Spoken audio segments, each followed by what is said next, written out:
အားလုံးကိုမင်္ဂလာပါလို့တရားနေပြီးတော့နှုတ်ဆက်ချင်ပါတယ်ဖျားသခင်ရဲ့ဆောင်းမမှုဖျားသခင်ရဲ့ကျေးဇူးကျွန်တော်တို့ဘဝမှာအယမ်းကြီးမားတဲ့အတွက်ကြောင့်ကျွန်တော်ဒီနေ့တဖန်ကိုရောရှင်ရဲ့နှုတ်ကပတ်တော်ကိုကြားနာရမယ့်ခွင့်များပေးသနာတော်မှာဖျားသခင်ရဲ့ဂုဏ်ကျေးဇူးတော်ကိုကျွန်တော်ချီးမွမ်းပါတယ်ဖျားသခင်၏ဂုဏ်အသေးတော်ဒီကဘာအဆက်ဆက်လူတကာနိုင်ငံတကာတို့၏ချီးမွမ်းခြင်းကိုခံရပါစေတော့ဆိုပြီးတော့ကျွန်တော်ဖျားသခင်ကိုကျေးဇူးတင်ကြောင်းကျွန်တော်ပထမအဆုံးပြောကြားချင်ပါတယ်ကျွန်တော်ရဲ့ဘဝမှာအရေးကြီးဆုံးအချက်ကဘာလဲဆိုတော့ဖျားသခင်နဲ့ထိတ်တိုက်နဖူး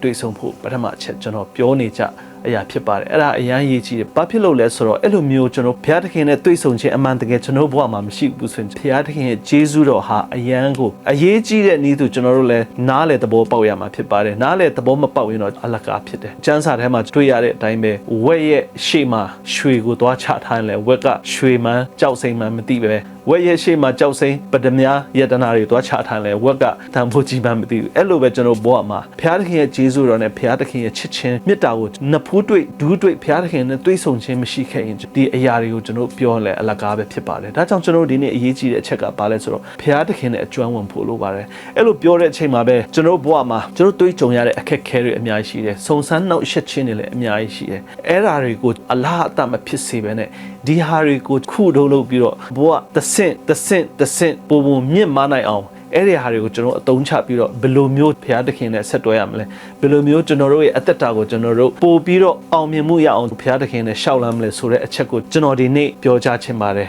အဲ့ဒါနဲ့ပတ်သက်ပြီးတော့အကြောင်းအရာရဲ့ခေါင်းစဉ်ကတော့တင်းရဲ့ဒုက္ခတင်းရဲ့ပြဿနာဆုံဆန်းနှောက်ယှက်ခြင်းများကိုအလကားမဖြစ်စေဘဲနဲ့အဲ့ဓာတွေကိုခုတုံးလုပ်ပြီးတော့နောက်တစ်ဆင့်တက်သွားဖို့တင်းအစင်တက်ဖြစ်ဖို့လိုတယ်ဆိုတဲ့အကြောင်းဆက်လက်ပြီးတော့ကျွန်တော်ပြောကြားသွားမှာဖြစ်ပါတယ်ဘဝမှာဆိုရင်ဘသူကပဲဖျားသခင်နဲ့ပုံမနီးဆက်တဲ့ဒီလိုကတန်ရှင်တော်ဝိညာဉ်တော်နဲ့ပြည့်စုံတဲ့ဒီလိုကဖျားချစ်တဲ့သားသမီးဆိုပေမဲ့ဒုက္ခဆင်းရဲဝေဒနာတွေနဲ့ကျွန်တော်တို့တွေ့ဆုံနေရတတ်တယ်ကျွန်တော်တို့ဘဝမှာစုံစမ်းနှောက်ယှက်ခြင်းနဲ့မဆုံတဲ့သူတူတရားမှမရှိဘူးဘယ်လိုမျိုး spiritual leader ပဲဖြစ်ဖြစ် PhD theology နဲ့ပြီးလာခဲ့ပါစေသူတို့ရဲ့ဘဝမှာစုံစမ်းနှောက်ယှက်ခြင်းနဲ့အခက်အခဲမရှိတဲ့လူတွေဆိုတာမရှိဘူးလူတိုင်းမှာကျွန်တော်ခံစားရတဲ့အရာတွေရှိတယ်ဒါပေမဲ့ကျွန်တော်တို့ဘဝမှာဘယ်လိုစဉ်းစားရမလဲဆိုတော့အဲ့ဓာတွေဟာဘုရားသခင်ကဘယ်လိုကျွန်တော်တို့ကိုပင်အားပေးရှင်တာလဲကျွန်တော်ယောဘဝတ္ထုကျွန်တော်ကြည့်မယ်ဆိုရင်လည်းယောဘကိုဘုရားသခင်ကအသုံးချပြီးတော့သူကကြီးမားတဲ့ဘုရားသခင်ရဲ့ချစ်ချင်းမေတ္တာကိုလူတိုင်းကသိဖို့ဘုရားသခင်ကဘယ်လိုအသုံးချသွားလဲဆိုတာကျမ်းစာထဲမှာလည်းကျွန်တော်သိပြီးသားဖြစ်ပါတယ်အဲအကြောင်းကျွန်တော်ဘဝမှာဖြစ်လာတဲ့အရာတွေကျွန်တော်တို့ဂျုံကြိုက်တဲ့အရာပြဿနာတွေဟာတခါတလေကြတော့ကျွန်တော်တို့အရင်ညင်းယူတယ်ဒီဟာတွေနဲ့မကြုံချင်တော့ဘူးဒီဟာတွေကိုရှောင်ပြီးတော့ကျွန်တော်ထွက်ချင်တယ်ဒါပေမဲ့ဘုရားသခင်ကကျွန်တော်ဘဝမှာဘာဖြစ်စေချင်လဲအင်္ဂလိပ်လို a bigger picture လို့ခေါ်တယ်ဒီပုံကြီးတစ်ခုထဲမှာဘုရားသခင်ကကျွန်တော်တို့ကိုဇက်လိုက်မင်းသားလောက်ခိုင်းတဲ့အချိန်မှာဒီပုံကြီးကိုဘုရားသခင်က painting ရေးဆွဲခြင်းမပြီးသေးတဲ့ရွေးတော့ပုံကြီးဟာဘာရုပ်လဲဘာပုံလဲဆိုတာသိရမှာမဟုတ်ပါဘူးအဲ့ဒီအတွက်ကြောင့်ဘုရားသခင်နဲ့ကျွန်တော်တို့ဆက်တွဲတဲ့နေရာမှာဘုရားသခင်နဲ့ထိတွေ့တဲ့နေရာမှာတခါတလေကျတော့ရှေ့ဆက်တိုးလို့မရတော့ဘူး full stop ဖြစ်နေပြီအရှိမတတိုင်းကြီးကကာထားနေပြီအဲ့လိုမျိုးအချိန်မှာဘုရားသခင်ကကျွန်တော်တို့ရက်ခိုင်းနေဆိုရင်လည်းရက်ရမှာပဲကျွန်တော်တို့ကိုယ်တိုင်ဒါဘုရားသခင်ကကျွန်တော်ဘဝမှာဘာလုပ်တာလဲဒီဟာတွေနဲ့ကျွန်တော်ဆက်ပြီးတော့မရင်ဆိုင်ချင်တော့ဘူးကျွန်တော်အားနဲ့ဆက်တိုးမယ်ဆိုပြီးတော့တချို့လူတွေကတော့ဘုရားသခင်ကိုဆန့်ကျင်ပြီးတော့ဆက်တိုးတဲ့လူတွေလည်းရှိတယ်အဲ့ဒီကိစ္စနဲ့ပတ်သက်ပြီးတော့ကျွန်တော်တို့ဘုရားသခင်နဲ့ကျွန်တော်ဘယ်လိုဆက်တွဲရမလဲဆိုတော့တာရကတစ်ခုပြောပြမယ်ဆိုရင် puzzle လို့ခေါ်တယ်ဒီဟာစိတ်ရှုပ်ထွေးစရာအရန်ကောင်းတဲ့ puzzle ဆိုတာရုပ်ပုံတစ်ခုကိုဖြန့်ညက်ပြီးတော့ဒီလိုပုံထားလိုက်ရင်ရုပ်ပုံမထွက်ဘူးဘာပုံမှမသိဘူးအဲ့ဒီရုပ်ပုံကိုဖြတ်တဲ့လူကပဲဘာပုံလဲဆိုတာသိတယ်ဒါပေမဲ့အဲ့ဒါကိုတစ်ခုချင်းပြန်စီလိုက်ရင်တော့အဲ့ဒီရုပ်ပုံဟာဘာပုံလဲဆိုတာကျွန်တော်သိရမယ်အဲ့ဒီလိုပဲဒီနှစ်နောက်တစ်နှစ်မှာဆိုရင်ဘုရားသခင်ကျွန်တော်တို့ကိုဘယ်လိုလမ်းပြသွားလဲဆိုတော့ကျွန်တော်တို့သိလို့မရဘူးဒီနှစ်မှာဘုရားသခင်လှုပ်လိုက်တဲ့အရာဘုရားသခင်ကျွန်တော်တို့ကိုတင်ပြလိုက်တဲ့အရာဟာကျွန်တော်တို့တကယ့်ပုံကြီးကိုတွေ့ရမှာမဟုတ်ပါဘူးအဲအကြောင်းအဲ့ဒီပုံကြီးရဲ့ပုံဟာဘာပုံလဲဆိုတာကျွန်တော်တို့မသိခင် complain တက်လို့မရဘူးဘာဖြစ်လို့လဲဆိုတော့ဘုရားသခင်ကျွန်တော်တို့ဘဝအစအနေပြီးတော့အဆုံးထိတည်တဲ့ဘုရားဖြစ်တယ်ဘယ်အချိန်မှာဘယ်ပုံကိုဖော်ရမလဲဘယ်အချိန်မှာသူ့ရဲ့လူတွေကိုဘယ်လိုပို့ဆောင်ရမလဲဆိုတာ तू ကအားလုံးသိပြီးသားအစအနေပြီးတော့အဆုံးထိကိုတာဝန်ယူမဲ့ဖျားဖြစ်တဲ့အတွက်ကြောင့်အဲ့ဒီပုံကြီးဟာအဲ့ဒီ puzzle မပြီးခင်ကျွန်တော်တို့ complain တက်လို့မရဘူးဒါကြောင့်ကျွန်တော်ဘာလုပ်ရမလဲဆိုတော့ဘုရားသခင်ဘဝမှာဘာပြုလုပ်စေခြင်းလဲဘဝကိုဘာဖြစ်စေခြင်းလဲဆိုပြီးတော့ကျွန်တော်ဘုရားသခင်ရဲ့ညွန်ပြခြင်းကိုကျွန်တော်အမြဲတမ်းစောင့်ဆိုင်ရမှာဖြစ်ပါတယ်ကျမ်းစာထဲမှာလည်းကျွန်တော်တို့သိတဲ့အတိုင်းပဲဘုရားသခင်ကကျွန်တော်တို့လူတွေယုံကြည်သူတွေအပေါ်မှာဖြစ်ပျက်နေတဲ့အရာများပြဿနာတွေအားလုံးကိုနားလည်မယ်လို့ဘုရားသခင်ကဘယ်တော့မှမပြောခဲ့ဘူးအဲ့ဒါကြောင့်အားလုံးနားလည်ဖို့ကျွန်တော်စူးစမ်းလို့ လို့မရဘူးဘာဖြစ်လို့လဲဆိုတော့ဖျားတခင်ဆိုတာဖျားကျွန်တော်တို့ဖျားကျွန်တော်တို့ထက်အစမတန်ဉာဏ်ရှိတဲ့ပညာရှိတဲ့ဖျားဖြစ်တဲ့အတွက်ကြောင့်ဖျားတခင်ကကျွန်တော်တို့ကိုဘယ်လမ်းကိုပို့မလဲဘယ်လိုပို့ဆောင်မလဲဆိုတာအရင်ဆုံးဖျားတခင်နဲ့ထိတွေ့ပြီးတော့ဖျားတခင်ကိုအကျွမ်းဝင်ပြီးတော့ဖျားတခင်နဲ့ရှောက်လိုက်ရမှာဖြစ်ပါတယ်ယောမအခန်းကြီး8ငွေ28မှာဗာပြောထားလဲဆိုတော့ဖြစ်ပျက်တဲ့အရာအားလုံးပြဿနာအားလုံးအခက်ခဲအားလုံးဟာကျွန်တော်တို့အတွက်ကောင်းဆုံးဖျားတခင်စီစဉ်ခြင်းဖြစ်တယ်ဆိုပြီးတော့ဒီမှာဖော်ပြထားပါတယ်အဲ့ဒါကြောင့်ကျွန်တော်တို့ခုနကပြောသလိုအဲ့ဒီ puzzle ဖျားတခင်ကျွန်တော်တို့ဘဝကိုဖန်တီးပြီးတော့အလဆင်နေတဲ့အချိန်မှာကျွန်တော်တို့ဘာပုံထွက်လာမလဲဆိုတာမသိသေးဘူးဖျားတခင်ကပဲသူ့ရဲ့သားသမီးတွေကိုဘယ်ကိုပို့ဆောင်ခြင်းလဲဘယ်ပုံထွက်စေခြင်းလဲဆိုတော့ဖျားတခင်ကသူကပဲသိတဲ့အတွက်ကြောင့်အဲ့လိုမျိုးဖျားတခင်ကျွန်တော်တို့ဘဝကိုမွမ်းမံပြီးတော့သူတည်ဆောက်နေတဲ့ကျွန်တော်တို့ဘဝအဆုံးထိမရောက်သေးတဲ့ဘဝပုံကြီးကိုဖော်လို့မရသေးတဲ့ဘဝကိုကျွန်တော်တို့ညီးပြီးတော့နေလို့မရဘူးဖျားတခင်ရဲ့အကြံစီတော်ဟာကျွန်တော်တို့ရဲ့အကြံစီတက်ကောင်းတယ်ဖျားတခင်ရဲ့ဉာဏ်တော်ဟာကျွန်တော်တို့ဉာဏ်ထက်ကောင်းတယ်ဆိုတာသိပြီးသားပဲအဲ့ဒီအတွက်ကြောင့်ဖျားတခင်ကိုကိုးစားပြီးတော့ဆက်လက်ပြီးတော့အသက်ရှင်ရမှာဖြစ်ပါတယ်အဲ့ဒီအတွက်ကြောင့်ဖျားတခင်ကသူကျွန်တော်တို့ဘဝကိုစောက်တည်တဲ့ချိန်မွမ်းမံတဲ့ချိန်ကျွန်တော်တို့ကိုပဲ့ပြင်တဲ့ချိန်မှာကျွန်တော်တို့ဒီအခက်ခဲပြဿနာအနာတရဖြစ်နေတဲ့ကျွန်တော်တို့ဘဝကိုဘယ်လို change လုပ်မလဲဘယ်လိုပြောင်းလဲမလဲဆိုတာကျွန်တော်တို့ ਨੇ ပတ်သက်တယ်ကျွန်တော်ဖျားတခင်ကိုဆက်ပြီးတော့ယုံကြည်ရမလားဒါမှမဟုတ်နောက်ဆုတ်ရမလားဒါမှမဟုတ်ရင်အဲ့ဒီပြဿနာတွေအတွက်ခါခါတီတီနေစဉ်ဘာမှမလုပ်ချင်မဲနဲ့ဘာမှစိတ်မဝင်စားဘဲနဲ့ကျွန်တော်အရှုံးပေးရမလားဒါမှမဟုတ်ရင်ဖျားသခင်ကိုအပြစ်တင်ရှုတ်ချမလားဒါမှမဟုတ်ဖျားသခင်ကိုဆက်လက်ပြီးတော့ကိုးစားမလားဖျားသခင်ကျွန်တော်ဘဝမှာကျွန်တော်တက်တာမှာဘာအလုပ်ကိုလုပ်လာမလဲဆိုပြီးတော့ကျွန်တော်စိတ်ဝင်စားတဲ့ကြီးနဲ့ကျွန်တော်ဖျားသခင်ကိုဆက်လက်ပြီးတော့ကိုးစားမလားဒါမှမဟုတ်ရင်ဖျားသခင်နဲ့ဆက်သွားပြီးတော့ရောက်တဲ့နေရာတိုင်းမှာဖြစ်နေတဲ့အရာတိုင်းမှာကျွန်တော်ဖျားတခင်ကိုဆက်လက်ကိုးစားပြီးတော့အဲ့ဒီအချိန်တိုင်းမှာဖျားတခင်ကိုကိုးစားပြီးတော့ပျော်ရွှင်တဲ့အသက်တာကျွန်တော်ရရှိဖို့အရန်ရေးကြည့်တယ်ဆိုတဲ့အချက်ကိုကျွန်တော်ဆက်လက်ပြီးတော့ကြည့်ရမှာဖြစ်ပါတယ်။ဘာဖြစ်လို့လဲဆိုတော့ကျွန်တော်ပြောထားတဲ့အတိုင်းပဲလူဘဝမှာလူတိုင်းဟာအနာတရအခက်ခဲအားလုံးနဲ့ကျွန်တော်ရင်ဆိုင်နေရပါတယ်ဘယ်သူမဆိုမလွတ်ဘူးဘယင်ပဲဖြစ်ဖြစ်လူကြီးမင်းပဲဖြစ်ဖြစ်ဘယ်တထေးဘယ်မီလီယံနာထရီလီယံနာပဲဖြစ်ဖြစ်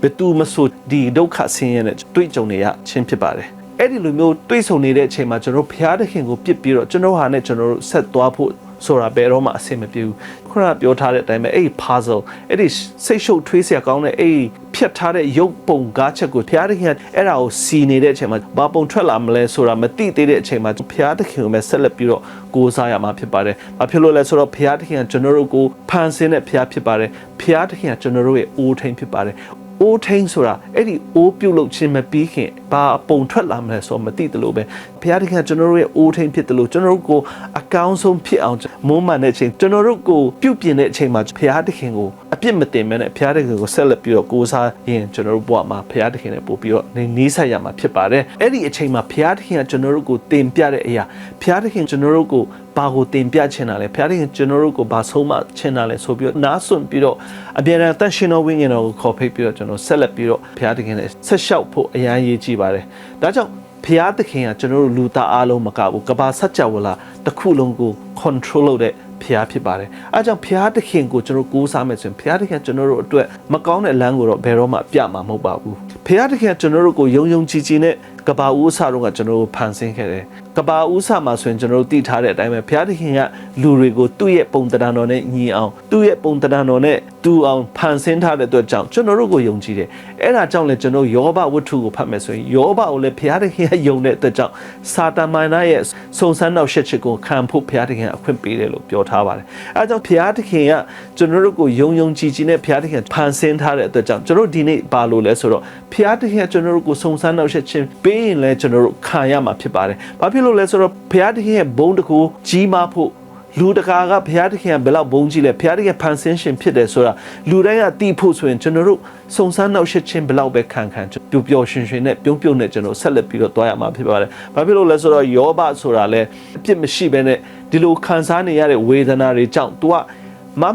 ရက်တည်ပြီးတော့ဘုရားသခင်ကို तू ကိုးစားတဲ့ခါကျတော့နောက်အဲ့ဒီပုံကြီးကိုဘုရားသခင်ပုံဖော်ပြီးတော့နောက်ဆုံးအချိန်မှာအဲ့ဒီ puzzle ပြီးစီးသွားတဲ့ခါကျတော့တကက်ပုံကောင်းတဲ့ပုံထွက်လာတယ်။အဲ့ပုံကောင်းတဲ့ထွက်လာတဲ့အချိန်မှာ तू အရင်တော့ရှိတဲ့ပစ္စည်းဥစ္စာဒနာတွေရဲ့အစများစွာသူကပိုင်ဆိုင်လာတယ်သူ့သားသမီးတွေလည်းပို့ပြီးတော့ချောမောလာပါတဲ့သူကပိုင်ဆိုင်ထားခြင်းဖြစ်ပါတယ်အဲကြောင့်ကျွန်တော်တို့ပေါ်မှာဘုရားသခင်ကျွန်တော်တို့အတွက်အကောင်းဆုံးလုပ်နေတယ်ဘုရားသခင်ကကျွန်တော်တို့ကိုကူညီခြင်းနဲ့ဘုရားသခင်ကကျွန်တော်တို့ကိုယုံယုံကြည်ကြည်နဲ့သူနဲ့လက်တွဲပြီးတော့တွားခြင်းနဲ့ဆိုတာကျွန်တော်အမြဲတမ်းတတိယမှာဖြစ်ပါတယ်ကိုရင်တူ Owarasa Patama Sao Hanji the Se and Setoma by Yetale Suro Luna Pita do Sonsano Shechingota they know the Kaya Jai Piadakini this Sane Piso no Moody Pui they know Makana no Sonsano Shechingo they know night Yao Saint Donga a quint Biro Mamu they know the Kanayi Shimi a Jones Sonsano Shechin Ayane the Gua ထွက်မြောက်သောလမ်းကိုလည်းဘုရားသခင်စီစဉ်ပြုပြင်တော်မူလိမ့်မည်ဆိုပြီးတော့ဒီမှာရေးထားပါတယ်။အဲကြောင့်ဘုရားသခင်ကကျွန်တော်တို့ကိုအယမ်းချစ်တယ်။ဘုရားသခင်ကကျွန်တော်တို့ကိုကူညီစောင့်ရှောက်ခြင်းတယ်။ဘုရားသခင်ကကျွန်တော်တို့ကိုပို့ဆောင်ခြင်းတယ်။ဘုရားသခင်ကကျွန်တော်တို့ထက်တည်တဲ့ဘုရားကျွန်တော်တို့ကိုဖန်ဆင်းတဲ့ဘုရားဖြစ်တယ်။ကျွန်တော်အကြောထဲကျွန်တော်အသွေးသားထဲမှာ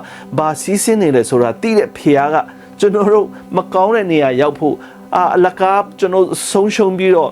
့ကျွန်တော်တို့စိတ်တကြပြီးတော့နေဖို့ဘုရားသခင်ကျွန်တော်တို့ဖန်ဆင်းထားခြင်းမဟုတ်ပါဘူးဘုရားသခင်ကိုဆက်လက်ပြီးတော့ကိုးစားမယ်ဆိုရင်ဘုရားသခင်ကဖြောင့်မတ်ရလမ်းတို့ကျွန်တော်တို့ပို့ဆောင်မှာဖြစ်ပါတယ်အကောင်းဆုံးလမ်းကိုဘုရားသခင်ကပို့ဆောင်ပေးမှာဖြစ်ပါတယ်အဲကြောင့်ကျွန်တော်ဒီနေ့ဘာကိုကျွန်တော်တို့တတိယမလဲဆိုတော့ဘုရားသခင်ကကျွန်တော်တို့ကို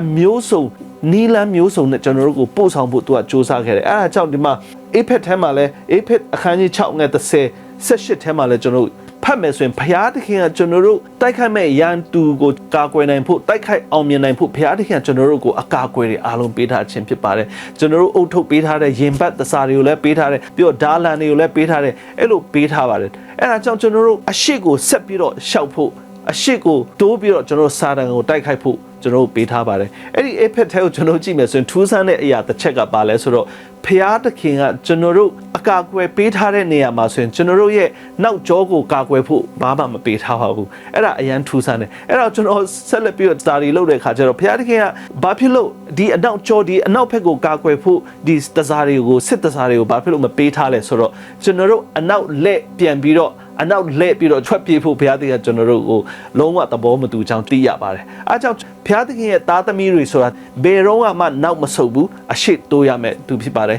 ခင်ဗျားဘုရားသခင်ကိုမယုံကြည်ဘဲနဲ့ကိုယ့်ဘာကိုနောက်ဆုတ်မယ်ဆိုရင်ခင်ဗျားအနောက်မှာဘုရားသခင်ကခင်ဗျားကြောမှာဘုရားသခင်ကအကာအကွယ်တခုမှထားပေးတာမဟုတ်ဘူးဘယ်အကာအကွယ်မှဘုရားသခင်ကတင်းရဲ့နောက်ကြောမှာမထားတဲ့အတွက်ကြောင့်တင်းအနောက်ကိုလဲလိုက်မယ်ဆိုရင်အနောက်မှာဘာမှမကာကွယ်ထားခြင်းကြောင့်ရန်သူကတင်းကိုအကွက်ယူပြီးတော့ရန်သူကတင်းကိုတတ်ဖြတ်သွားမှာဖြစ်ပါတယ်အဲဒါကြောင့်ကျွန်တော်တို့သိရမှာပါလဲအနောက်မဆုတ်ဘဲနဲ့ရှေ့ဆက်ပြီးတော့သွားဖို့ဘုရားသခင်တိုက်တွန်းထားခြင်းဖြစ်ပါတယ်ဘုရားသခင်ကကျွန်တော်တို့ကိုအောင်မြင်မှုပေးမှာဖြစ်ပါတယ်အဲ့ဒီလိုမျိုးခက်ခဲတဲ့အရာတွေကိုကျွန်တော်ကြုံတွေ့တဲ့အခါကျတော့ဘာစဉ်းစားရမလဲဆိုတော့အဲ့ဒီခက်ခဲတဲ့အရာနာကျင်ခံစားနေရတဲ့အရာတွေထဲကနေဘာကိုသိရမလဲဆိုတော့အဲ့ဒီထဲကနေဘာကိုအောင်မြင်ခြင်းရနိုင်မလဲဘယ်လိုမျိုးအရေးချင်းတိုးတက်နိုင်အောင်ဖန်ဆင်းရမလဲအဲ့ဒီထဲကနေဘာကိုပညာရပြီးတော့ရှေ့ဆက်တိုးတဲ့အခါကျတော့ဘာကိုဆက်လုပ်ရမလဲဆိုတာကိုသိဖို့လိုတယ်ဘာ idea တွေကျွန်တော်ဖြစ်ခဲ့တဲ့ပြဿနာတွေအပေါ်မှာဘာ idea တွေကိုယူပြီးတော့ဘယ်လိုရှေ့ဆက်ရမလဲဘယ်လိုမျိုးအောင်မြင်ခြင်းကိုကျွန်တော်ရမလဲဘုရားသခင်နဲ့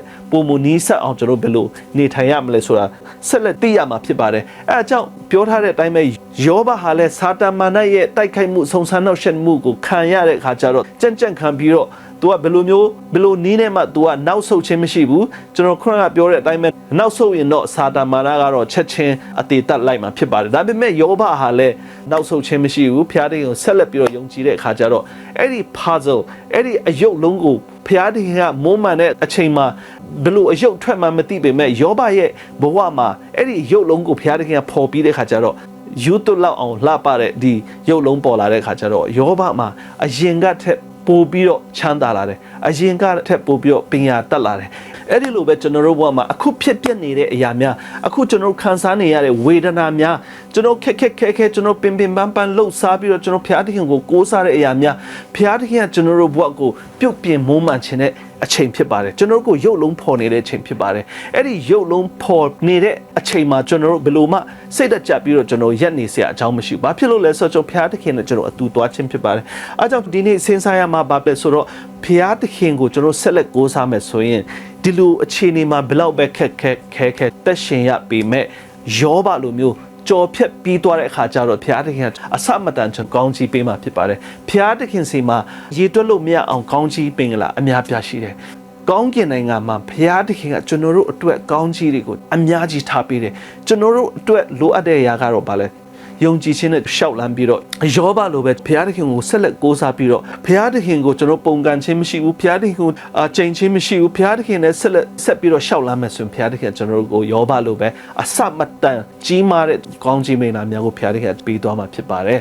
ကျွန်တော်တာရကတစ်ခုပြောချင်ပါတယ်သိပ္ပံပညာရှင်တွေကဘယ်လိုတွေးရှိလဲဆိုတော့ဒီ Bumblebee ဒီအကောင်တွေဟာဆိုရင်လေထဲမှာပြန်မယ်ဆိုရင်သူတို့ရဲ့အသက်က4ရက်ပဲအသက်ရှင်မယ်လို့ပြောတယ်ဒါပေမဲ့ဒီ Bumblebee တွေကလေထဲမှာဘာဖြစ်လို့4ရက်ပဲအသက်ရှင်မလဲဆိုတော့ဒီလေထဲမှာပြန်မယ်ဆိုရင်ဘာမှအားအင်စိုက်ဆရာမလိုဘူးလေထဲပါပဲဒီလိုမျောသွားပြီးတော့သူတို့နေလို့ရတယ်အဲ့ဒါကြောင့်သူတို့ဘာမှမလုပ်တဲ့အတွက်ကြောင့်ဘာမှအတိုက်ခိုက်မရှိဘူးဘာမှအခက်ခဲမရှိတဲ့အတွက်ကြောင့်သူတို့က4ရက်ပဲအသက်ရှင်ခြင်းဖြစ်တယ်ဒါပေမဲ့သူတို့နေတဲ့နေရာမှာနေမယ်ဆိုရင်အသက်ပြည့်အသက်ရှင်ခြင်းဖြစ်ပါတယ်ဒီလိုပဲကျွန်တော်တို့ဘဝမှာအခက်ခဲတွေတွေ့ဆုံရတယ်အခက်ခဲတွေကိုကျွန်တော်ကြုံတွေ့ရတယ်ပြဿနာအပေါင်းစုံတွေ့ကြုံရတယ်ကျွန်တော်အသက်တရားမရှင်ပေမဲ့ပြဿနာတရားထက်မကတွေ့ဆုံနေရတယ်အဲ့ဒါတွေကဘာဖြစ်လို့လဲဆိုတော့ခုနကတော့က Bumblebee တွေလိုပဲဖျားတခင်ကျွန်တော်တို့ကိုပို့ပြီးတော့ကြန့်ခိုင်အောင်ဖျားတခင်လိုချင်တယ်ပြဿနာတွေဒီအခက်ခဲတွေတွေ့ကြုံနေဆိုတာကျွန်တော်တို့ရဲ့ဘဝမှာဖျားတခင်နဲ့ပုံမနီးစပ်ဖို့ကျွန်တော်တို့ရဲ့ experience မှာကျွန်တော်ဖျားတခင်ကိုပို့ပြီးတော့ကိုးစားနိုင်ဖို့ဖျားတခင်ရဲ့ကောင်းကြီးမင်္ဂလာဖျားတခင်ရဲ့ကောင်းမြတ်ခြင်းဖျားတခင်ကကျွန်တော်တို့ကိုဘယ်လိုဖန်ဆင်းတာလဲဖျားတခင်ကကျွန်တော်တို့ကိုဘယ်လိုဖြစ်စေချင်တာလဲဖျားတခင်ရဲ့အလိုတော်ကိုဆက်လက်ပြီးတော့သိရှိဖို့ဖျားတခင်ဒီပြဿနာတွေကိုကြုံတွေ့စေတာဖြစ်ပါတယ်အဲအကြောင်းဒီပြဿနာတွေကိုကြုံတွေ့တိုင်းဖျားတခင်ပုံကံဖို့မဟုတ်ဘူးဖျားတခင်ချိန်ဆဖို့မို့ဖျားတခင်နဲ့ပုံမနီးကပ်နိုင်အောင်ဆူတောင်းပြီးတော့ဖျားတခင်နဲ့ဆက်လက်ပြီးတော့အသက်ရှင်ရမှာဖြစ်ပါတယ်ပြီးတော့ catfish နဲ့ codfish ဆိုတာနှမျိုးရှိတယ် catfish ဆိုတ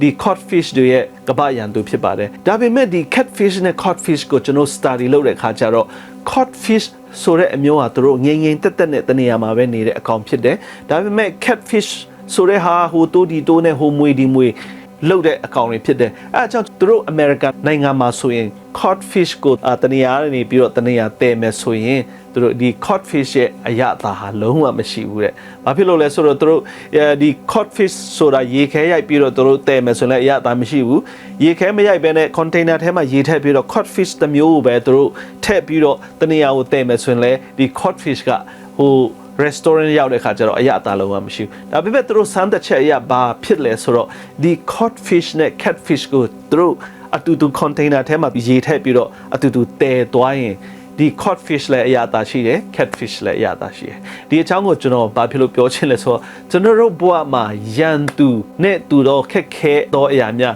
းပြဿနာမျိုးစုံဒါမှမဟုတ်ရင်စုံစမ်းနှောက်ယှက်ခြင်းနဲ့ကျွန်တော်တို့မတွေ့ကြုံရဘူးဆိုရင်ဒီ codfish လိုပဲကျွန်တော်တို့အရသာရှိမှာမဟုတ်ပါဘူးကျွန်တော်မိသားစုထဲမှာလည်းတခါတလေကျွန်တော်ပူရန်လုပ်တဲ့အချိန်လည်းရှိတယ်ဇနီးမောင်နှံကြားထဲမှာလည်းတခါတလေပူရန်လုပ်တဲ့အချိန်ဖြစ်တယ်ဒါပေမဲ့အဲ့ဓာတွေကိုကျွန်တော်တို့စိတ်သက်ကြဖို့မဟုတ်ဘူးအဲ့ဓာတွေဟာဘုရားသခင်ကျွန်တော်တို့ဘဝမှာတယောက်နဲ့တယောက်နားလည်ဖို့တယောက်ရဲ့အကြိုက်ကိုတယောက်ကသိဖို့တယောက်ရဲ့အလိုကိုတယောက်ကသိဖို့ကျွန်တော်ဘုရားသခင်ကအဲ့ဓာကိုဖြစ်စေခြင်းဖြစ်ပါတယ်ဒါပေမဲ့အဲ့ဒီဟာတွေကိုကျွန်တော်တို့စိတ်သက်ကြပြီးတော့ဒီဟာကိုမကြုံချင်တော့ဘူးတယောက်တည်းပဲနေချင်တယ်တယောက်ပဲဖြည့်ရှင်းချင်တယ်တယောက်တည်းပဲနေချင်တယ်ဆိုရင်တော့ကျွန်တော်ဘဝမှာခုနကကျွန်တော်ပြောတယ်လို့ codfish ဟာသူတကောင်တည်းပဲနေရင်သူကအရအတာလုံးဝမရှိဘူးဒါကြောင့်ကျွန်တော်ဘဝမှာဘုရားသခင်ကျွန်တော်တို့ကိုအရအတာရှိစေခြင်းတယ်လူတကာနဲ့ဆက်ဆံတဲ့အချိန်မှာလည်းဘုရားသခင်ကျွန်တော်တို့ကိုအရအတာရှိစေခြင်းတယ်စားနဲ့တူသောသူများဖြစ်စေခြင်းနဲ့အလင်းနဲ့တူတော်သူများဖြစ်စေခြင်းနဲ့ကျွန်တော်တို့အလင်းမရှိတဲ့လူတွေကိုဘုရားသခင်မဖြစ်စေခြင်းဘူးကျွန်တော်တို့ဟာစားလိုမျိုးငံတဲ့အရတာရှိကျွန်တော်ဘုရားသခင်ရဲ့သားသမီးကိုဘုရားသခင်ရဲ့သားသမီးတွေကိုဘုရားသခင်ကျွန်တော်တို့ဖြစ်စေခြင်းတဲ့အခါကျတော့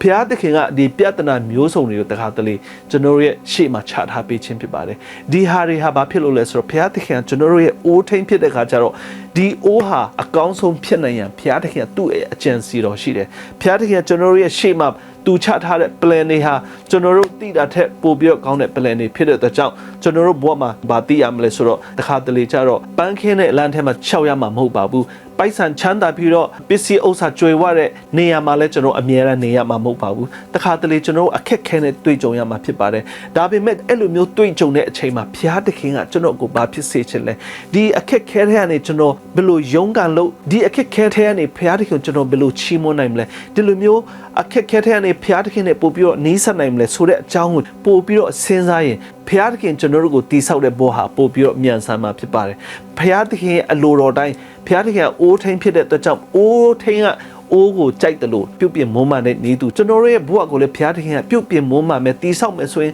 ကျွန်တော်တို့တည်ဆောက်တာထက်ပိုပြီးတော့ကောင်းမှာဖြစ်ပါတယ်ဒါကြောင့်ဘုရားသခင်ရဲ့လက်ထဲကိုကျွန်တော်အပ်ရမှာဖြစ်ပါတယ်ဒီမှာစီးချိုရှိတဲ့လူတစ်ယောက်ဟာဆိုရင်တဲ့သူကပေါင်40ယော့ပြီးတော့ကျမ်းမာခြင်းရလာတယ်ဆိုပြီးတော့ဒီမှာရေးထားပါတယ်အဲ့ဒီလူဟာဘာဖြစ်လို့ ပေါင်40ကျပြီးတော့ဒီသွေးချိုတွေကျတယ်စီးချိုတွေကျတယ်ပြီးတော့သွေးတွေပါကျလာတယ်ဆိုတဲ့အကြောင်းကိုလေ့လာတဲ့ခါကျတော့ဒီလူဟာဆေးရုံတက်တဲ့အချိန်မှာ तू ကဘာစဉ်းစားထားလဲဆိုတော့သူ့အတွေးထဲမှာဘာပေါက်လာလဲဆိုတော့သူ့ရဲ့ဘဝမှာ तू ဘယ်လိုနေထိုင်ခဲ့လဲသူ့ရဲ့ lifestyle ဘယ်လိုအသက်ရှင်ခဲ့လဲ तू ကဘာတွေကိုစားခဲ့လဲဒါမှမဟုတ်ရင်တော့သွေးပေါင်တက်နိုင်ဖို့ तू ဘာတွေစားခဲ့လဲသွေးချိုဖြစ်နိုင်ဖို့ဘာတွေစားခဲ့လဲဆိုတာ तू အဲ့ဒီဆေးရုံပေါ်မှာရောက်တဲ့အချိန်မှာဒါတွေကို तू စဉ်းစားပြီးတော့အော်သွေးပေါင်မတက်နိုင်ဖို့ဒါမှမဟုတ်ရင်သွေးချိုစီးချိုမတက်နိုင်ဖို့ကျွန်တော်ဘယ်လိုအသက်ရှင်ရမလဲဆိုပြီးတော့သူ့ရဲ့ diet plan တွေကိုပြန်လဲစဉ်းစားပြီးတော့ဘဝအသစ်နဲ့ तू အသက်ရှင်တော့မယ်ဆိုတဲ့ဆုံးဖြတ်ချက်ကို तू ကအဲ့ဒီဆေးရုံပေါ်မှာရရှိသွားခြင်းဖြစ်ပါတယ်အဲ့ဒီ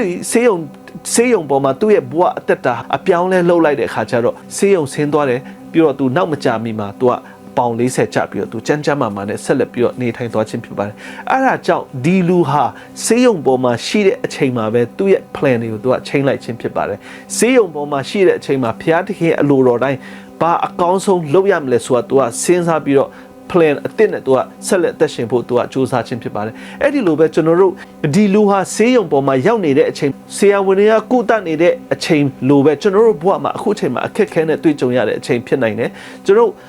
်ဖျားနာခြင်းနဲ့တွေ့ကြုံတဲ့အချိန်ဖြစ်နိုင်တယ်တွေးချိုစီးချိုနဲ့အသက်ရှင်တဲ့အချိန်လည်းဖြစ်နိုင်တယ်ဒါပေမဲ့ဒီအချိန်မှာဒီလူလိုပဲစဉ်းစားရမှာဖြစ်ပါတယ်ကျွန်တော်ဘဝမှာကျွန်တော်ဘာ plan အသစ်နဲ့ကျွန်တော်အသက်ရှင်ရမလဲဖျားသခင်လိုအပ်တဲ့အရာ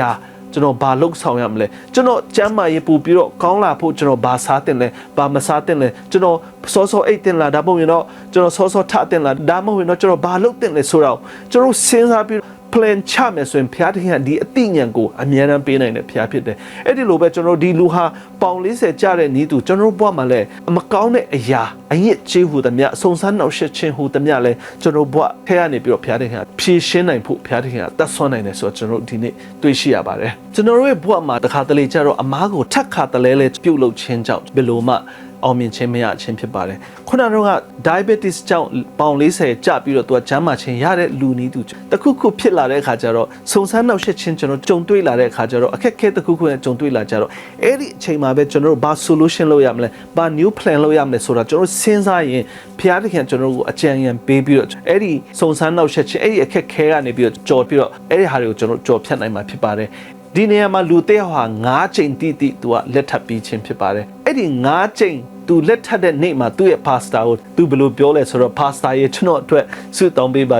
ကျွန်တော်ဒီတစ်ခါလက်ထပ်ခြင်းဟာ9ချိန်တိတိဖြစ်ပါတယ်ဒီဟာထက်ပိုပြီးတော့လက်မထပ်အောင်ဆိုပြီးတော့သူကစဉ်းစားထားတယ်ဒါပေမဲ့သူ့ရဲ့ဘဝကိုကြည့်မယ်ဆိုရင်9ချိန်တိတိလက်ထပ်တယ်ဆိုတာသူကနမောနမဲ့နေတဲ့သူတယောက်ဖြစ်တယ်ပထမအချိန်သူ့မိန်းမနဲ့သူကွဲတဲ့အချိန်အဲ့ဒီနေရာနေပြီးတော့သူကဘာမှအသိဉာဏ်မရှိလာဘူးဘာ experience မှမရလာဘူးဘာအသိဉာဏ်မှမတူလာတဲ့ခါကျတော့ဒုတိယအချိန်ဆက်လက်ပြီးတော့လက်ထပ်တယ်တတိယအချိန်လက်ထပ်တယ်စတုတ္ထအချိန်ပြင်စမအချိန်အခုလက်ထပ်သွားတယ်အဲ့လိုပဲကျွန်တော်တို့ဘဝမှာတစ်ခါတလေကြတော့အချိန်ချင်းအခါခါလဲကြတယ်ကျွန်တော်တို့ဘဝမှာဒီလိုမျိုးအချိန်ချင်းလဲကြဖို့ဘုရားသခင်လိုအပ်တာမဟုတ်ဘူးကျွန်တော်တို့စဉ်းစားရမယ်ဘုရားသခင်ကကျွန်တော်တို့ကိုသူ့ရဲ့ပုံသဏ္ဍာန်တော်နဲ့ဖန်ဆင်းတဲ့နည်းသူကျွန်တော်တို့ကိုအသိဉာဏ်အလုံးစုံပေးထားတယ်ဘုရားသခင်ကဘယ်လို observation လုပ်ပြီးတော့ကျွန်တော်ဘယ်လိုမျိုးတိုးတက်ဖို့ဘယ်လို planning ချဖို့ဘုရားသခင်ကျွန်တော်တို့အသိဉာဏ်အားလုံးပေးထားခြင်းဖြစ်ပါတယ်ဒါပေမဲ့ဒီလူဟာ9ချိန်တိတိလက်ထပ်တဲ့အချိန်ကျတော့ဗာသိရလဲဆိုတော့ဒီလူဟာနမောနမဲ့ဖြစ်လွန်းတယ်သူ့ရဲ့အမားတွေကို तू ကဆက်လက်ပြီးတော့ပြုတ်လို့သွားခြင်းဖြစ်တယ်ဆိုတာကျွန်တော်တို့ဒီမှာသိရပါတယ်ပတ်ဝန်းကျင်မှာလည်းကျွန်တော်လူတွေတွေ့နိုင်ပါလိမ့်မယ်တချို့ကပြောတယ်ဒီတစ်ချိန်ဟာကျွန်တော်ကား accident ဖြစ်တာ9ချိန်ဖြစ်ပြီဆိုပြီးတော့တချို့ကလည်းပြောနေတဲ့ဒီဟာတွေကိုကျွန်တော်တို့ဆက်လက်ပြီးတော့ကြည့်မယ်ဆိုရင်ကျွန်တော်နမောနမဲ့ဖြစ်နိုင်လို့နာလားဒါမှမဟုတ်ရင်လည်းမကျွမ်းကျင်တာလားတချို့ဆိုရင်တော့ကျွန်တော်သိတလောက်ဆိုရင်တို့ရဲ့အမားကိုတို့မပြင်ချင်ဘူးကားမောင်းရင်းနဲ့အရက်မတောက်ရဘူးဒါမှမဟုတ်မွေးဆေးဝါးမတုံးရဘူးဆိုတာကိုသိရတာနဲ့တို့ကအရက်တောက်တယ်မွေးဆေးဝါးကိုတုံးဆွဲတယ်အဲ့ဒါကြောင့် accident တွေဖြစ်တယ်ပြီးတော့ police တွေကလည်းသူတို့ရဲ့ license တွေကိုတင်တယ်ကားမောင်းလို့မရအောင်ဖြစ်နေတယ်ဆိုတာကျွန်တော်တွေ့ရပါတယ်ပထမအချိန် police တွေက warning ပေးတယ်နောက်တစ်ခါဒီလိုဖြစ်ရင်မင်းရဲ့ license ကိုတင်မယ်ဆိုပြီးတော့ police တွေကလည်းပြောတယ်ဒါပေမဲ့အဲ့ဒါတွေကိုသူတို့ကဂိမ်းမဆိုင်ဘူးဆက်မောင်းတယ်အရက်တောက်တယ်အဲ့လိုလှုပ်လိုက်တဲ့ခါကျတော့သူတို့ accident တွေဖြစ်တယ်ပြီးတော့သူတို့ရဲ့ license တွေလည်းအသိမ်းခံရတယ်ဒီလိုပဲကျွန်တော်တို့ရဲ့အမားတွေကျွန်တော်တို့ဘာလုပ်ခဲ့လဲဆိုတာတွေကိုကျွန်တော်တို့သိပြီးတော့ဒီအမားတွေကိုပြုတ်ပြင်သွားမယ်ဆိုရင်ဘုရားသခင်ကအဲ့ဒီ process အဲ့ဒီအချိန်မှာဘုရားသခင်ကျွန်တော်တို့နဲ့အတူရှောက်လန်းပြီးတော့ဘုရားသခင်ကျွန်တော်တို့ရဲ့အိုးထိန်ဖြစ်တည်နေသူဘုရားသခင်ကျွန်တော်တို့ရဲ့ builder puzzle တစ်ခုလို့ကျွန်တော်တို့ရဲ့ဘဝကိုပြုတ်ပြင်မွမ်းမံခြင်းနဲ့ဘုရားကျွန်တော်တို့ကိုပြုတ်ပြင်ခြင်းနဲ့ဘုရား ကျွန်တော်တို့ဘဝတက်တာမှာဒီထက်ပိုကောင်းတဲ့ဘဝတက်တာဖြစ်ဖို့စ조사မယ်ဆိုရင်ဘုရားသခင်ကျွန်တော်တို့သူအလုပ်လုပ်တော့မှာဖြစ်တယ်ဆိုတာဒီမှာကျွန်တော်ပြောချင်ပါတယ်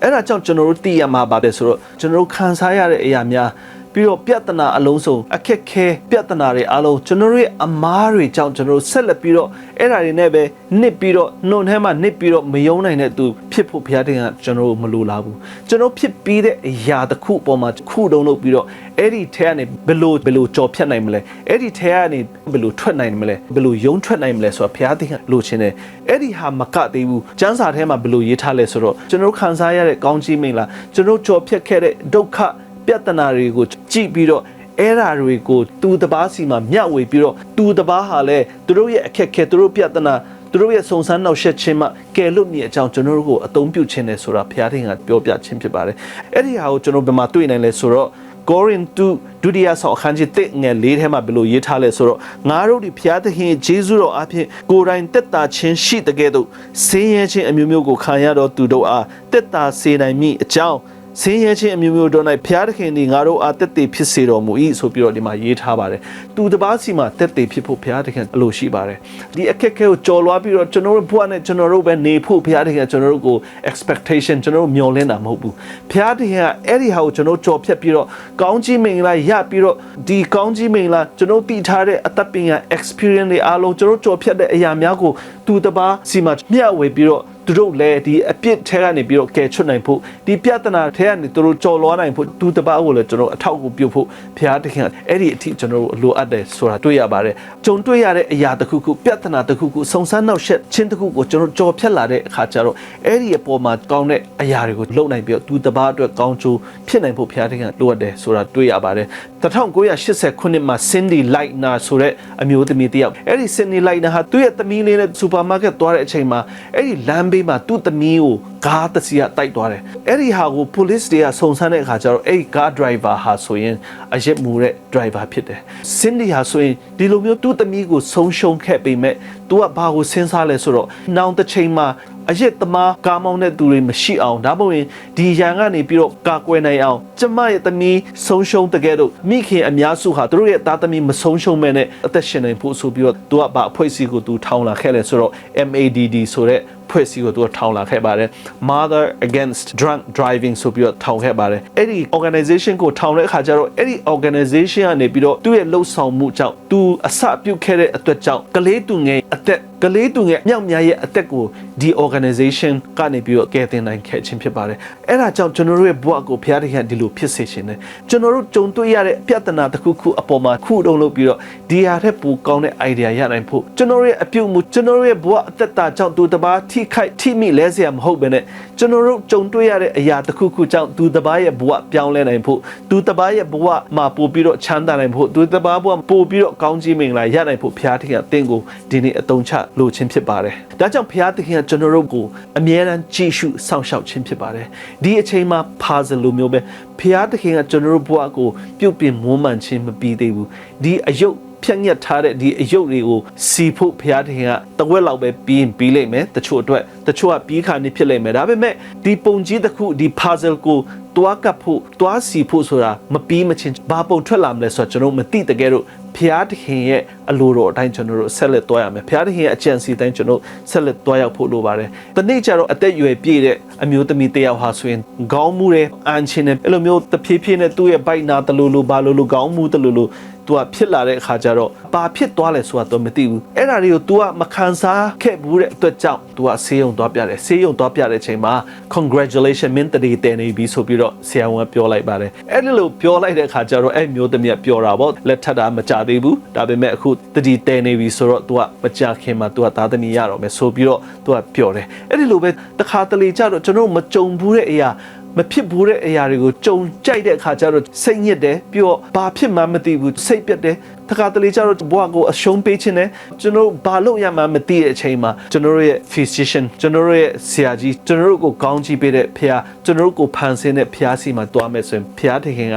အဲ့ဓာတွေကိုသိစေပြီးတော့ဒီကြုံတွေ့နေရတဲ့အရာဟာကောင်းကြီးဖြစ်ကြောင်းဘုရားသခင်ကပြတော်မှာဖြစ်ပါတယ်တခါတလေကျတော့ဒီတတိတည်နေတဲ့အမျိုးသမီးလိုပဲခံစားရတဲ့အချိန်မှာကျွန်တော်ဘာမှမသိဘူး ဒါပေမဲ့အဲ့ဓာတွေကိုကြော်လွားပြီးတော့ကျွန်တော်ဖျားသခင်နဲ့ပို့ပြီးတော့ဆက်ကမဲ့ဖျားသခင်ကိုနီးစပ်မဲ့ဖျားသခင်စီမှာအကြံဉာဏ်တောင်းမဲ့ဆိုရင်ဖျားသခင်ကကျွန်တော်တို့ဘဝအတွက်အကောင်းဆုံးဖြစ်မဲ့အရာတစ်ခုကိုဖန်ဆင်းနေတဲ့အချိန်ဖန်တီးနေတဲ့အချိန်ဖြစ်တဲ့အရာကိုကျွန်တော်သိတဲ့အခါကျတော့ပျော်ရွှင်ခြင်းနဲ့ကျွန်တော်တွေ့ကြုံရမှာဖြစ်ပါတယ်ဒီအချိန်မှာလူတော်တော်များရဲ့ဘဝအတ္တမှာဒီ puzzle ဒီရှုပ်ထွေးနေတဲ့အယုတ်တစ်ခုကိုဘုရားသခင်ကဒီစောင့်နေတဲ့မိုးမှန်နေတဲ့အချိန်မှာဘာယုတ်ထွက်မှန်းကျွန်တော်မသိသေးတဲ့အချိန်ဖြစ်တယ်ပြီးတော့တတိတည်နေတဲ့အချိန်ဖြစ်တယ်အမျိုးသမီးတယောက်တတိတည်နေတဲ့သူတယောက်ကသူတတိတည်နေတာမသိတဲ့အတွက်ကြောင့် तू ကကြောက်ရွံ့ပြီးတော့ तू ဘာယောဂဖြစ်တယ်အန်ချင်းတလူလိုဘာလိုလိုပြီးတော့ तू ဖျားတလူလိုဘာလိုလိုစိတ်ပြက်ပြီးတော့စိုးရိမ်နေတဲ့အချိန်မှာဒါပေမဲ့ तू ဆေးရုံသွားတဲ့အခါကျတော့ဆရာဝန်ကသူ့ကိုတတိတည်နေတဲ့အကြောင်းအဲ့ဒါပျော်ရွှင်စရာအကြောင်းဖြစ်တယ်ဆိုတာကိုပြောလိုက်တဲ့အခါကျတော့ तू ဘလောက်ပဲဝေဒနာခံစားနေပလေစေဘိုက်တွေနာတယ်အန်ချင်းနဲ့နာကျင်ခံစားနေရပေမဲ့ဒီချိန်မှာပျော်ရွှင်စရာအကြောင်းကိုဆရာဝန်ကပြောလိုက်တဲ့အခါကျတော့ तू ကပျော်ပြီးတော့သူ့အနာတွေတော့မှ तू ကမေ့သွားခြင်းဖြစ်ပါတယ်အဲကြောင့်ကျွန်တော်ဘဝမှာလည်းဒီအချိန်မှာဘာဖြစ်နေလဲဆိုတာမသိတဲ့အချိန်မှာခံစားနေရတယ်စိတ်ပြက်ဝမ်းနည်းခြင်းနဲ့ကျွန်တော်ခံစားနေရတယ်ဒါပေမဲ့ကျွန်တော်တတိတဲမှမသိဘူးကျွန်တော်နာတယ်ဖျားတယ်ဒုက္ခဆင်းရဲတွေ့ကြုံနေတဲ့အချိန်မှာဘာမှမသိဘူးဒါပေမဲ့အကောင်းဆုံးအရာတစ်ခုကဘာဖြစ်လဲဆိုတော့ကျွန်တော်တို့ကိုဖန်ဆင်းတဲ့ဖျားသခင်စီမှာတွားမယ်ဆိုရင်ဖျားသခင်ကဖျားနာနေတဲ့အရာအခက်ခဲရှိနေတဲ့အရာတွေကျွန်တော်တွေ့ကြုံရတဲ့ဒုက္ခပြဿနာဒီစုံစမ်းနှောက်ယှက်ခြင်းတွေဟာကောင်းကြီးမင်္ဂလာဖြစ်ဖို့တည်တည်နေတဲ့အရာဖြစ်တယ်ဆိုတာဘုရားသခင်ကကျွန်တော်တို့ပြောပြလိုက်မယ်ဆိုရင်ကျွန်တော်ကြုံတွေ့တဲ့အရာတွေဟာအလကားဖြစ်တယ်ကျွန်တော်မိသားစုမှာဘာအခက်ခဲပဲရှိနေပါလိမ့်စေကျွန်တော်ဘဝမှာဘယ်လိုအခက်ခဲပဲရှိပါစေကျွန်တော်တို့ဘဝမှာကောင်းကြီးမင်္ဂလာတစ်ခုကိုရရှိဖို့တည်တည်နေခြင်းကိုဘုရားသခင်ပြောပြတဲ့အခါကျတော့ပျော်ရွှင်ခြင်းနဲ့တွေ့ကြုံရမှာဖြစ်ပါတယ်ဒါကြောင့်ဘုရားသခင်ကကျွန်တော်တို့ရဲ့ဘဝကိုသိရှိတဲ့ဘုရားဖြစ်တယ်ဘုရားကျွန်တော်ဘဝကိုစောင့်တည်တဲ့ဘုရားဖြစ်တယ်ဘုရားသခင်ကကျွန်တော်တို့ကိုအမြဲတမ်းချစ်တဲ့ဘုရားဖြစ်တယ်ဘုရားသခင်ကျွန်တော်တို့ကိုအမြဲတမ်းကောင်းကျိုးအတွက်ဘုရားသခင်စီစဉ်နေတဲ့ဘုရားဖြစ်တယ်အစပြောသလိုအဲ့ဒီ puzzle လိုမျိုးပဲအဲ့ဒီရုပ်လုံးပေါ်နေတဲ့အချိန်မှာမပြီးသေးတဲ့အချိန်မှာစိတ်ပြက်ဝန်းနေပြီးတော့နေစရာမဟုတ်ဘူးဘာဖြစ်လို့လဲဆိုတော့အရန်လပချုံမောတဲ့ရုပ်လုံးတစ်ခုကိုပေါ်နေတဲ့အချိန်ဖြစ်ပါတယ်ဘုရားသခင်ကကျွန်တော်တို့ရဲ့အိုးထိန်ဖြစ်ပါတယ်ဒီအိုးထိန်ဟာဆိုရင်သူ့ရဲ့အိုးမပြီးခင်တုန်းကဆိုရင်ဘာပုံပေါက်မှကျွန်တော်မသိရပါဘူးဒါပေမဲ့ तू ကအကောင်းဆုံးတစ်ခုက तू ပေါ်နေခြင်းဖြစ်ပါတယ်အဲကြောင့်ကျွန်တော်စိတ်ပြက်ဝန်းနေခြင်းမရှိရပါဘူးဘယ်လောက်ပဲစုံစမ်းနှောက်ယှက်ခြင်းပဲကြုံတွေ့နေပါလိမ့်စေကျွန်တော်တို့ရဲ့ဘဝမှာဘုရားသခင်က controller ဖြစ်တယ်ဘုရားသခင်ကကျွန်တော်တို့နဲ့အတူရှောက်လာမယ်ဘုရားသခင်ကကျွန်တော်တို့ကိုကောင်းကြီးမင်္ဂလာအမြဲတမ်းပေးခြင်းနဲ့ဘုရားဖြစ်တယ်ဆိုတာကျွန်တော်တို့သိမယ်ဆိုရင်ဒီနေ့ဘာမှစိတ်ပြက်ဝန်းနေခြင်းရှိရမှာမဟုတ်ပါဘူးဘုရားသခင်ကကျွန်တော်တို့ကိုအမြဲတမ်းကောင်းကြီးပေးခြင်းနဲ့ဘုရားဖြစ်ပါတယ်ဒီအချိန်မှာဒုက္ခဝေဒနာအများကြီးကျွန်တော်ခံစားရပါလိမ့်မယ်ပြဿနာတွေကိုကျွန်တော်တို့မကြော်ဖြတ်နိုင်လောက်အောင်ခံစားရပါလိမ့်မယ်ဆုံဆန်းနှောက်ယှက်ခြင်းကိုလည်းခံနေရပါလိမ့်မယ်ဒါပေမဲ့ကျွန်တော်ဘုရားသခင်စီသွားမယ်ဆိုရင်ဒီဟာတွေဟာအကောင်းဆုံးဖြစ်ဖို့တည်တည်နေခြင်းဖြစ်တယ်ကောင်းကြီးမင်္ဂလာတစ်ခုပေါက်ဖွားဖို့တည်တည်နေခြင်းဖြစ်တယ်ကျွန်တော်တို့ဘဝမှာချမ်းသာဖို့တည်တည်နေခြင်းဖြစ်တယ်ဘုရားသခင်အကောင်းဆုံးဖြစ်စေခြင်းတဲ့အရာတစ်ခုဖြစ်နိုင်ဖို့တည်တည်နေခြင်းဖြစ်တဲ့အတွက်ကြောင့်ကျွန်တော်ဘဝမှာဘုရားသခင်ကိုဆက်လက်ပြီးတော့ကိုးစားပြီးတော့အသက်ရှင်ရအောင်ဆိုပြီးတော့ကျွန်တော်ဒီနေ့ပြောကြားချင်ပါတယ်ဘုရားသခင်နေတင်တို့လိုအပ်သောကောင်းကြီးမင်္ဂလာအဖျားဖျားကိုချပေးပါစေဘုရားသခင်နေတင်တို့ရဲ့လှုပ်ဆောင်မှုအတိုင်းမှာဘုရားသခင်အတူပါရှိပါစေဆိုပြီးတော့ကျွန်တော်ဒီကနေပြီးတော့ကျွန်တော်ဆုတောင်းပေးပါတယ်အားလုံးကိုဘုရားသခင်ကောင်းကြီးမင်္ဂလာချပေးပါစေ